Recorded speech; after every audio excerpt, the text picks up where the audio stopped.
You're listening to Kat Feeney on ABC Radio Brisbane and Queensland.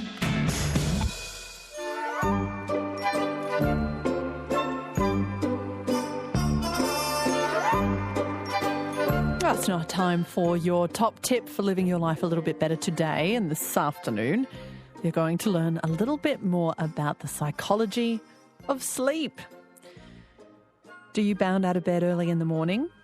Maybe you used to, but you don't anymore, and that's kind of getting in the way of your schedule. So what can you do? Can you train yourself to enjoy rising early? Dr. Rachel Hannam is the director of North Brisbane Psychologists. She's here today to offer some help. Rachel, can I ask you whether you are an early riser yourself? Yes, hi Kat.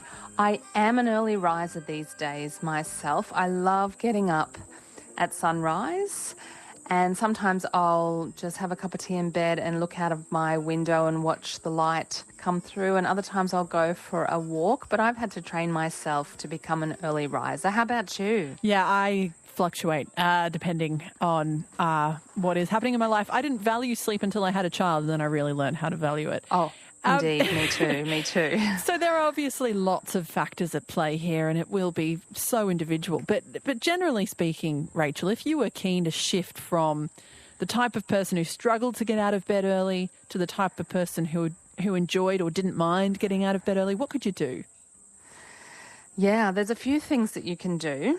One of the things I think helped me was having my blinds up so that when the sun starts to stream through my window, and if I leave my window slightly open, I can hear the birds. That helps because the light hitting your eyes, even through your eyelids when they're closed, starts to turn the volume down on the melatonin in the brain and stimulate other brain chemicals that tell your body, signal to your body, it's daytime, it's time to get up. So that's the problem at night time. If people stay on their screens until late at night, they're getting that blue light hitting the back of their eyes, and their bodies are getting the wrong signals. So, letting the light come in, and in countries where the sun gets up really late in winter, having a light box, or even using your screen when you wake up to get that light into your eyes can be one way. And if people are in a habit of going to bed late, then sometimes they might have to face the pain of just getting up early one morning so that the next night they're tired and will go to bed earlier the next night, because obviously going to bed a bit earlier and at the same time every night can help you get into the habit of waking up earlier in the morning. What about incentives, Rachel? Do they work? Is there sense in having a little reward for yourself if you get up early? Yeah, I think so. Absolutely.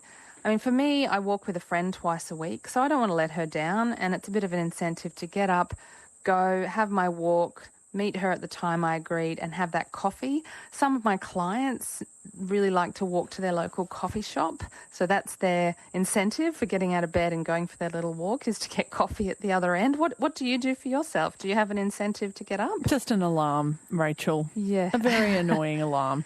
Yeah, a very annoying alarm. One of my clients sets the alarm on her oven, so she has to get out of bed and go into the kitchen to turn it off. Oh. And then she gets down on the floor Wow. and does a plank for 20 seconds. And the pelvic floor exercises and the plank on the kitchen floor is what kind of, and this is one of the principles as well, getting your body moving in the morning is another way to tell your system, your body clock, it's time to wake up. Dr. Rachel Hannam is with you on ABC Brisbane and Queensland from North Brisbane Psychologists. We're talking about you getting out of bed in the morning, and if you're the sort who struggles with that early morning alarm, what you can do to ease the pain. I'm just wondering, Rachel, whether our tendency to get up late or early is something that's innate. Is it just sort of part of our makeup? Are some people just wired differently, or is it always going to be a learned behaviour? Oh, that's a great question. Actually, when I was a PhD student, I was actually a subject in a research study by one of the academics at the University of Queensland on this topic. One of the researchers there was looking at whether there really are morning people and night people.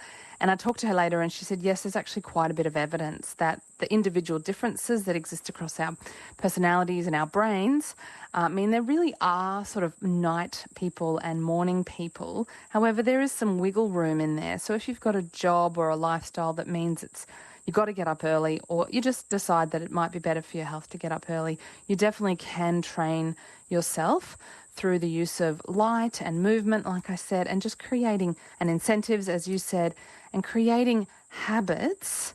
And there are some other little life hacks, such as not taking a nap too late in the day, stopping caffeine at 12 or 1 p.m, and maybe even taking melatonin to get yourself to sleep a bit earlier, to get into that ritual of waking up earlier. And it's going to be easier for some people and harder for some people.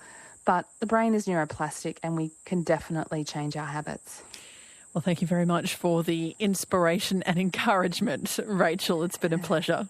Yeah, thanks so much, Kat. Dr. Rachel Hannam with your top tip for living life a little bit better today. Good luck if you intend on giving it a go in the morning. On your radio and online. At home or on the road. This is ABC Radio.